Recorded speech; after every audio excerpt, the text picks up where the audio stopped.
Hello! Good morning, good morning, good morning, good morning, good morning, good morning, good morning, good morning, good morning, people! Hello! Hello, hello, hello, hello, hello! Dito ulit ang nanay. So, ngayon, di ba, sabi ko sa inyo, magpa-promise ako sa inyo na ang ingay nitong aso nasa labas, OMG. Ang aking chow-chow nasa taas. So, ito yung ano natin gagawin. Ang sinasabi ko nga sa inyo, guys, tayo ay magluluto. Yung, ipapakita ko sa inyo kung paano ko niluto yung aking vegetarian or vegan budget meal. Napakabilis lang, guys. Kasi nakaluto na ako actually at nakapag-prepare na ako ng ating ang ingay ng aso na naaano ako, na tawag nito, nadidistract. Tawag nito, naka-prepare na ako, prepare ko na to kanina pa. Kinat ko na siya kasi siguro naman alam naman natin na siguro mag-cut ng ating mga ano, 'di ba, ng ating mga vegetables. So, kinat ko siya ng bite size. Mga maliliit lang siya kasi ang i-mix ko siya sa pasta or mga yung ravioli, what's this, quinoa or couscous, i-prepare ko yan doon, guys. So, tara, punta na tayo ng ating kitchen. So, ayun na nga, guys, nandito na nga tayo sa ating kitchen ngayon. Yan yung papakita ko sa inyo, ayan o. Ang aking preparasyon, ayan, ayan, yung mga preparasyon na yan, ito, maraming klase siya ng gulay kasi yun ang mga naandun sa loob ng aking ref. So, halos lahat ng gulay ko na naandun sa ref ay tinanggal ko na para hindi masira. So, tara, let's start. And again, ito yung aking mga gulay-gulay. Ayan, meron tayong carrots, meron tayong zucchini, meron tayong broccoli, meron tayong mushrooms, at meron akong eggplant, isang eggplant lang, isang zucchini, isang buong broccoli, tapos isang leek, ayan. Tapos meron akong parsley. Yes. Ayun. Meron akong ganon. Dalawang ginamit ko. Then meron akong dapat tricolor ito na bell pepper. Tapos, yellow bell pepper to. Tapos, meron akong isang big onion. So, yun lang ang ating, ang ating ingredient, ang ating lulutuin for today. So, napaka-easy lang to. Then, nakaprepare na rin ako, guys, ng ating quinoa. Tcharan! Itong aking quinoa na, prepare natin to like parang yung rice na preparasyon. Parang nagpre-prepare tayo ng rice, guys. Pero, ang ginawa ko dito kasi is 1:2. Or 1 cup and 3/4 pag isang cup na quinoa. Ang ingay ng aso. Tara, tayo'y papasok na sa trabaho. Tara, tayo may luto na. Mabilis ang pagluluto. So, ayan na nga, guys. Nandito na magpapainit na tayo ng aking. Actually, itong ginamit ko na kaldero para medyo mas ganyan siya. Kasi mayroon ako may mas malaki. Pero ayokong gamitin yon. So, ngayon first ilalagay natin ang ating olive oil or kahit na anong oil ang yung gamitin. Ayan. So, ayan. Sobrang usok na nga siya kasi mainit na. Then, the next, ilagay na muna natin ang ating onion. Ayan. Kahit makasama na yung ating, ayan. So, isasay lang muna natin siya. Oh. May ilaw tayo. Oh my God, ang bango. Then next, ang ating yellow bell pepper. Ilagay muna natin siya para ito may papangalapon ito ng aking. Oh, umuusok siya, guys. OMG. Then, pahinaan ko ng konting apoy. So, parang gagawin lang natin itong wok de verduras. Actually, yan. Very easy lang to and very fast, guys, ang ating gulay. Kasi wag natin siyang overcook. Wag natin siyang i-overcook. Then, mag-a-add pa ulit ako ng ating, kasi olive oil naman itong gamit ko, guys, eh, no problem. Ayan. Maraming siya. Isutay lang natin. Then, next, natin ilalagay. So, nauna ng ating onion at ang ating yellow bell pepper. So, isusunod ko na itong aking ito muna. Tapos, mamaya, guys, ilagay na natin lahat ang ating vegetables. Kasi ang ating vegetables ay lulutuin na naman natin ito ng very fast. Siguro mga 3 to 4 minutes lang na ating lulutuin na isususayin natin. Ayan. Then, the next, lagay na natin lahat ng ating gulay. Ayan. Simot ang ating mga gulay. All of this one. Ayan. Kasi hindi naman to kailangan guys na ano, na i-overcook natin ang ating gulay. Punong-puno, di ba?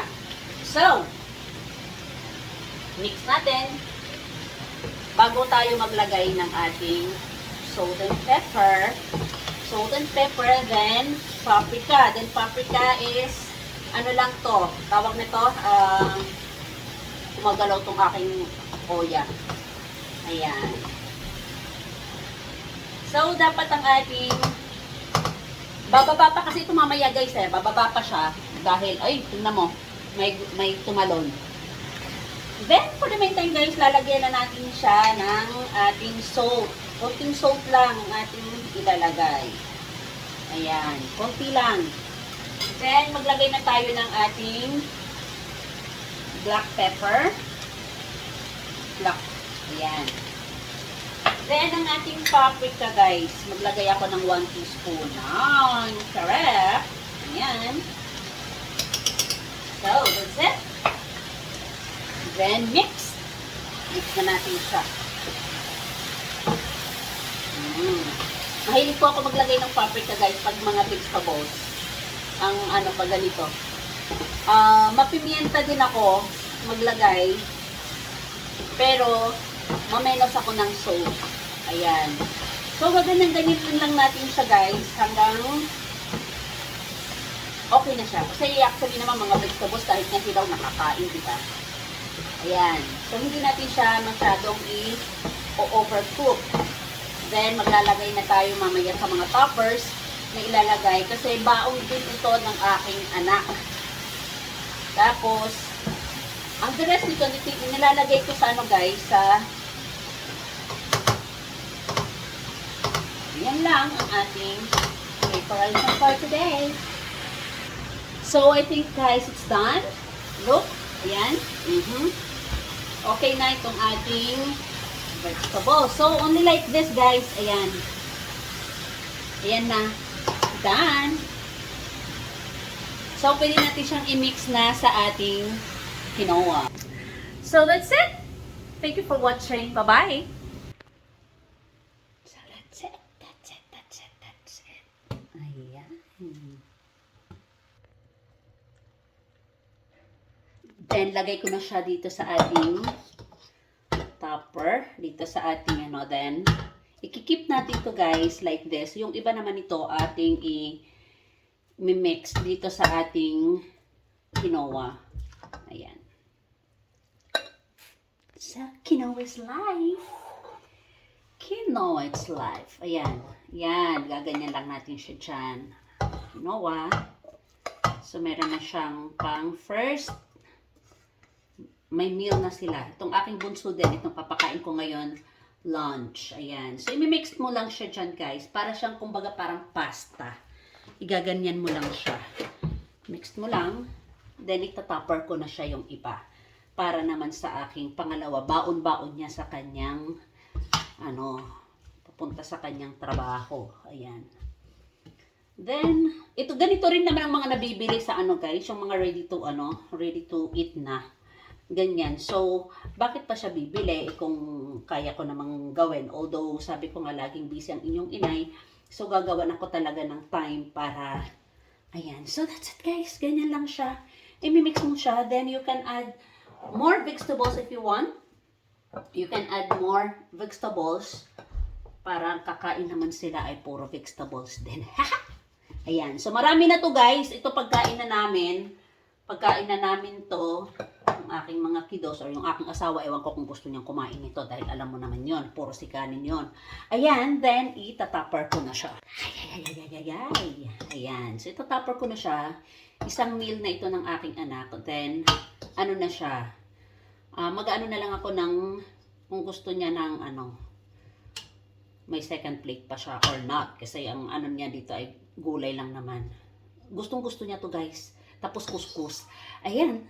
So, nakaprepare na siya for his baon tomorrow. So, that's it guys. Thank you for watching. Don't forget to subscribe to my channel. And hopefully guys, makapag-update na po ako, makabalik na ulit ako sa ating pagpa-vlog every week. So, hopefully guys, makapag-videos na ulit ako. So that's it guys, ito na yung ang meal ng aking anak, ang budget meal niya. So, he don't need to buy outside. So, nag-prepare na ang inyong lingkod, ang inyong nanay, para sa mga kiddos. So, that's it. Meron pa kaming natira dito. So, thank you for watching. Bye-bye! God bless! Bye!